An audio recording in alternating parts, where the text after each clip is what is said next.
ఈరోజు మా స్టైల్లో మేము కారం ఎలా ఆడించుకుంటాము తమిళనాడులో అనేది మీకు ఈ వీడియోలో చూపించబోతున్నాను. దీన్ని కూడా వీడియో తీసి పెట్టాలో మాకు తెలియదని కొంతమంది అనుకోవచ్చు. అలాగని కాదులేండి, ప్రాంతాలను బట్టి ఒక్కొక్కరు ఒక్కో విధంగా కారం అనేది ఆడించుకుంటూ ఉంటారు కదా. ఆంధ్రాలో మా అమ్మ వాళ్ళైతే ఒట్టి ఎండుమిర్చి కొంచెం ధనియాలు యాడ్ చేసుకొని ఆడించుకుంటారండి.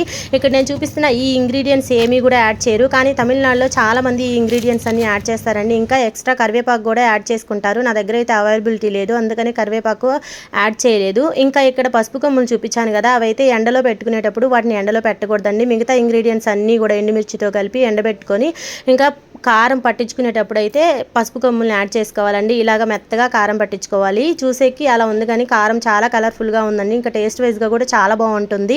ఈ కారం చాలా రోజులు నిల్వ ఉండాలంటే ఇలా ఎండు కొబ్బరిని ఒకదాన్ని తీసుకొని చిన్న చిన్న ముక్కలుగా కట్ చేసుకొని కారంలో వేసుకొని పెట్టుకున్నారంటే సంవత్సరం పాటైనా పాడవకుండా ఉంటుందండి.